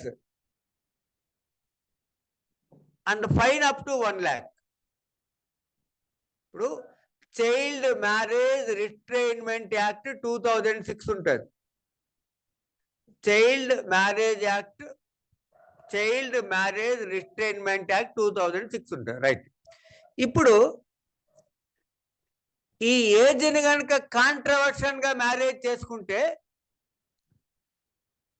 punishable up to 2 years and A fine up to 1 lakh అని సెక్షన్ 18 ఆఫ్ మ్యారేజ్ యాక్ట్లో చెప్పారు. అంటే ఇవి లేటెస్ట్ అమెండ్మెంట్లు కాబట్టి 1 lakh వచ్చినాయి. ఐపీసీలు అన్ని 50 రూపాయలు, 100 rupees, 40 ఉంటాయి కదా. 1860 కాబట్టి 10 rupees, 5 rupees అలా ఉంటాయి ఫైన్లు, రైట్. సో ఇక్కడ ఏజ్ని కనుక కాంట్రవర్స్ అయ్యి మైనర్ మ్యారేజ్ చేసుకుంటే that marriage is valid, but ఆ ఎల్డర్స్, పేరెంట్స్, పూజారులు వాళ్ళకి up to 2 years punishment, up to 1 lakh fine or both ఉంటుంది. ఇంకోటి ఏంటంటే ఒక మైనర్ అమ్మాయిని అబ్బాయి చేసుకున్నాడు, ఓకే. మైనర్ అమ్మాయిని మేజర్ అబ్బాయి చేసుకున్నాడు. 17 years అమ్మాయిని 22 years అబ్బాయి చేసుకున్నాడు. అంటే మైనర్ అమ్మాయిని మేజర్ అబ్బాయి చేసుకున్నాడు. ఇక్కడ ఈయన కూడా punishable up to 2 years and 1 lakh. జాగ్రత్త అండి. ఇక్కడ ఏంటంటే సెక్షన్ 18లో పనిష్మెంట్ ఎంతో చెప్పారు. ఎవరికి పనిష్మెంట్ అనేది ఏంటంటే చైల్డ్ మ్యారేజ్ రిస్ట్రైన్మెంట్ యాక్ట్ 2006లో చెప్పారు. జాగ్రత్తగా అర్థం చేసుకోవాలి. పనిష్మెంట్ ఎంతో సెక్షన్ 18 ఆఫ్ దిస్ యాక్ట్ చెప్పారు. ఆ పనిష్మెంట్ ఎవరికి అనేది చైల్డ్ మ్యారేజ్ రిస్ట్రైన్మెంట్ యాక్ట్ 2006లో ఉంటుంది. ఏం చెప్పారు? చైల్డ్ మ్యారేజెస్ చేస్తే ఆ పేరెంట్స్కి, ఆ చేసిన పెద్దలకి, ఆ పర్ఫామ్ చేసిన పూజారులకి 2 years వరకు ఫైను, 2 years వరకు ఇంప్రిజన్మెంటు, 1 lakh వరకు ఫైను. ఇంకోటి ఏం చెప్పారు? ఒక మైనర్ గర్ల్ని మేజర్ అడల్ట్ చేసుకుంటే ఆ అడల్ట్ కూడా ఇదే పనిష్మెంట్ ఉంది, up to 2 years and up to 1 lakh. అదే ఒకవేళ మైనర్ అబ్బాయిని, 20 ఏళ్ళ అబ్బాయి అంటే మైనర్ ఈ యాక్ట్ ప్రకారం, మేజర్ అమ్మాయి చేసుకుంది 25 ఏళ్ళ అమ్మాయి, మళ్ళీ ఆమెకు పనిష్మెంట్ లేదు. జాగ్రత్తగా అర్థం చేసుకో. సో పనిష్మెంట్లు ఎవరికి? ఎల్డర్స్కి, పేరెంట్స్కి, పూజారులకి. పూజారులు అంటే అందరు పర్ఫామ్ చేసేవాళ్ళు, పాస్టర్లు అయినా ఇమాంలు అయినా ఎవరైనా. అంటే హిందూ కాబట్టి ఓన్లీ పూజారులు అంటున్నాం అనమాట. వీళ్ళందరికి కూడా 2 years వరకు ఇంప్రిజన్మెంట్ ఉంటుంది, 1 lakh వరకు ఫైన్ ఉంటుంది. ఇది ఎక్కడ చెప్పారంటే సెక్షన్ 18లో చెప్పారు. సెక్షన్ 18లో చెప్పారు.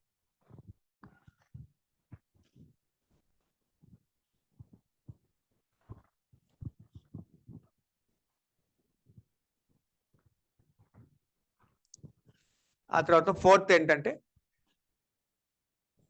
Degrees of prohibited relationship. Degrees of prohibited రిలేషన్షిప్లో ఉన్న మ్యారేజ్ చేసుకోవద్దు. ఫస్ట్ కండిషన్ని వైలేట్ చేస్తే వాయిడ్, సెకండ్ కండిషన్ని వైలేట్ చేస్తే వాయిడబుల్, థర్డ్ కండిషన్ వైలేట్ చేస్తే వ్యాలిడ్, 4th కండిషన్ వైలేట్ చేస్తే కూడా సెక్షన్ 11 ప్రకారం void. So degrees of prohibited రిలేషన్షిప్లో ఉండి, అంటే 2 brothers, 2 sisters, uncle, niece, brother, sister, children of brother and sister, వీళ్ళ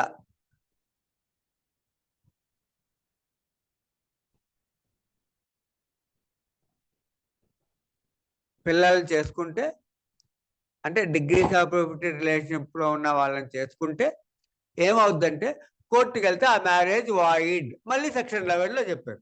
11లోనే కదా వాయిడ్ మ్యారేజెస్ 3 ఉంటాయి. ఇంకోటి ఏంటంటే సపిండా.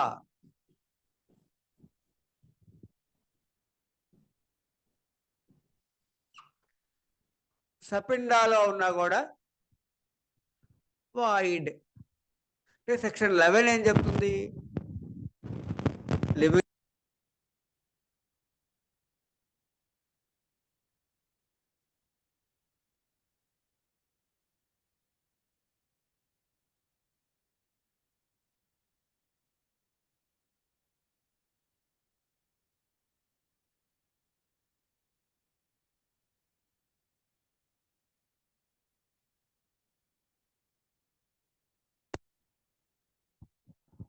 వీళ్ళకి punishment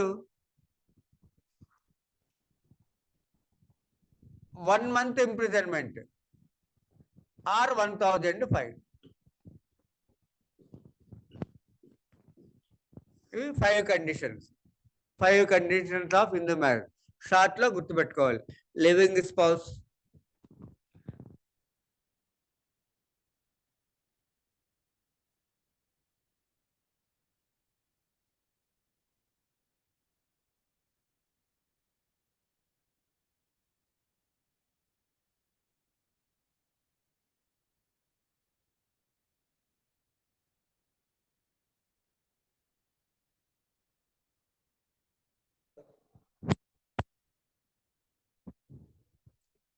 hello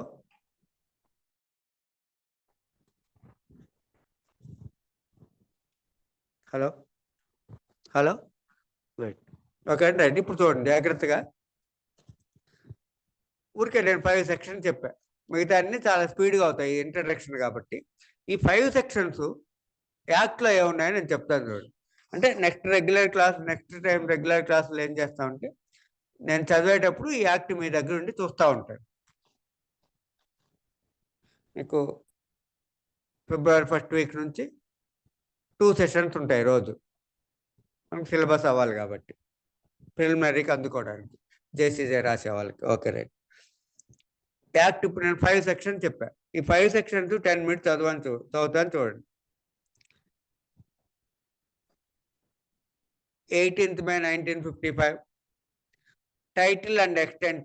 This act may be called the Hindu Marriage Act 1955.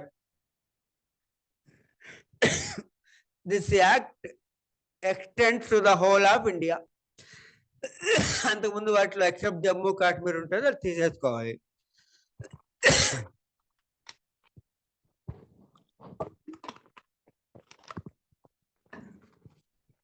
Okay అండి.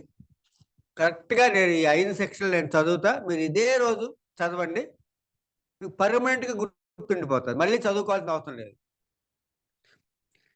Application of act applies to any person who is a Hindu by religion in any of its forms or developments, including a Veerasaiva, Lingayat, or follower of Brahma Prardhana Arya Samaj. To any person who is a Buddhist, Jaina or Sikh by religion, and to any other person domiciled in the territories to which this act extends, అంటే ఈ దేశంలో ఉండి, who is not a Muslim,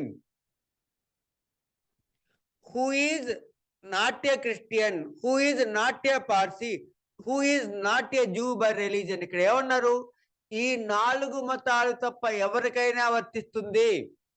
To any other person domiciled in the territories to which this act extends, who is not a Muslim, Christian, Parsi or Jew by religion, unless it is proved that any such person would not have been governed by Hindu law, by any custom or usage. ఇతను హిందూ లా కింద రాడు అంటే. అయితే మళ్ళీ ఏం చెప్పారు? Following persons are Hindus, Buddhist, Jaina, Sikhs by religion. ఎవరంటే ఇక్కడ చెప్పారు, ఎవరు? Any child, legitimate or illegitimate, both of whose parents are Hindu, Buddha, Jaina, Sikh religion. Legitimate అయినా ఇల్లెజిటిమేట్ అయినా వాళ్ళిద్దరు పేరెంట్స్ హిందువులు అయితే. మళ్ళీ ఏమన్నారు? Any child legitimate or illegitimate, one of whose parents is a Hindu, Buddhist, Jaina or Sikh by religion, and who is brought up as a member of tribe community. Tarvata, any person who is a convert or reconvert. Tarvata, nothing contained in this act shall apply to the members of scheduled tribe within the meaning of clause 25 of article 366 of the constitution.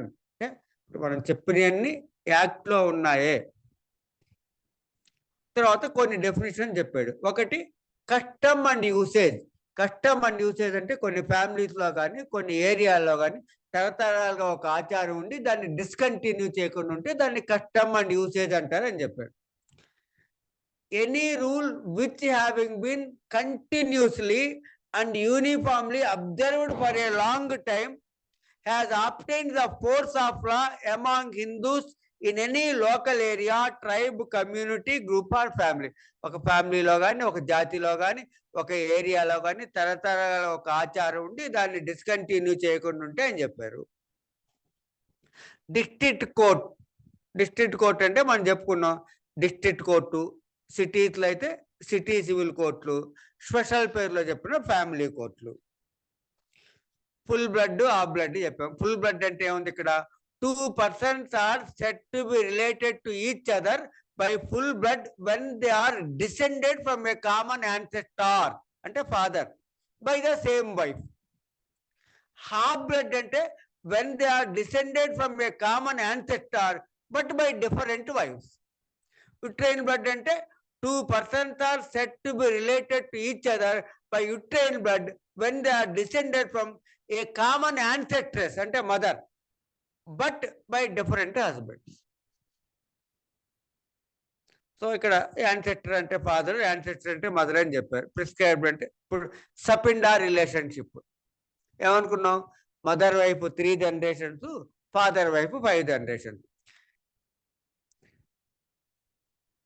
Any person extends as far as the third generation in the line of ascent through the mother and fifth in the line of ascent through the father. Sapinda. 2 persons are said to be Sapinda if one is the lineal ascendant of the other within the limits of Sapinda. Sapinda relationship లో పెట్టిన 7 తరాల్లో వాళ్ళు ఒకరికొకటి బంధువు అయితే వాడు సపిండా, వాడు చేసుకోవద్దని చెప్పారు. Degrees of prohibited relationship. 2 persons are said to be degrees of prohibition ఎప్పుడంటే one is lineal ascendant of the other. Lineal ascendant అంటే చేసుకోవద్దు అన్నాడు. One was wife of husband, wife or husband of a lineal ascendant or descendant. 3, one was wife of the brother or of the father's or mother's brother or grandfather's brother or grandmother's brother. ఇంకోటి ఏం చెప్పారు? If the 2 are brother and sister, brother sister చేసుకోవద్దన్నారు. Uncle niece చేసుకోవద్దన్నారు. Aunty nephew చేసుకోవద్దన్నారు. Children of brother and sister, children of 2 brothers, children of 2 sisters. ఇక్కడ ఏం చెప్పారు? వెళ్ళికి బ్రదరు సిస్టర్ కూడా చేసుకోవద్దన్నాడు. If the 2 are brother and sister, అన్నా చెల్లెళ్ళు అక్క తమ్ముళ్ళు చేసుకోవద్దన్నాడు. అంకుల్ అండ్ నీస్ చేసుకోవద్దన్నారు. ఆంటీ అండ్ నెఫ్యూ చేసుకోవద్దన్నారు. చిల్డ్రన్ ఆఫ్ 2 brothers చేసుకోవద్దన్నారు. Children of 2 sisters చేసుకోవద్దన్నారు. Children of brother and sister కూడా చేసుకోవద్దన్నారు. అయితే ఈ రిలేషన్ లో ఇక్కడ ఏం చెప్పారు? ఏ రిలేషన్ అయినా అని చెప్పాం. అది ఆ బ్లడ్డా, ఫుల్ బ్లడ్డా, యుట్రైన్ బ్లడ్డా, అడాప్షన్ బ్లడ్డా. Relationship by half or uterine blood as well as adoption blood, legitimate or illegitimate. చూడండి, రిలేషన్షిప్ లో పైన చెప్పుకున్న రిలేషన్షిప్ లో చేసుకోవద్దన్నాం కదా, వాళ్ళు ఈ 4 బ్లడ్లో ఎవరైనా అండ్ మోర్ ఓవర్ లెజిటిమేట్ అయినా ఇల్లెజిటిమేట్ అయినా చేసుకోవద్దు అని చెప్పారు. 4 ఓవర్ రైడింగ్ ఎఫెక్ట్ అని చెప్పుకున్నాం. ఏం చెప్పారంటే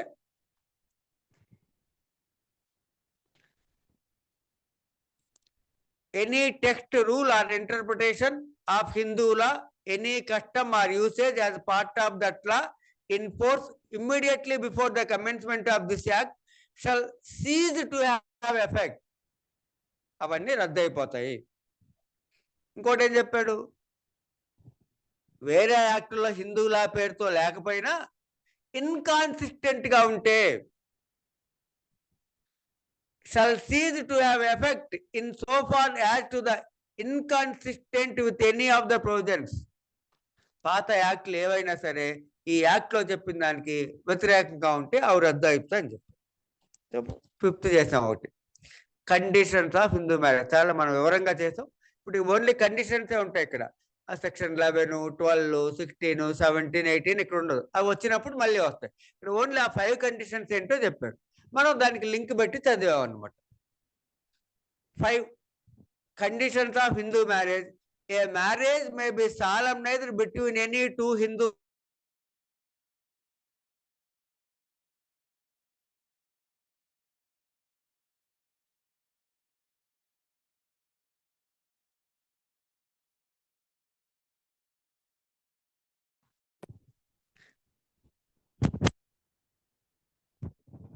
so neither party has a spouse living at the time of marriage. First condition. Second condition lo ABCలు ఉంటాయి.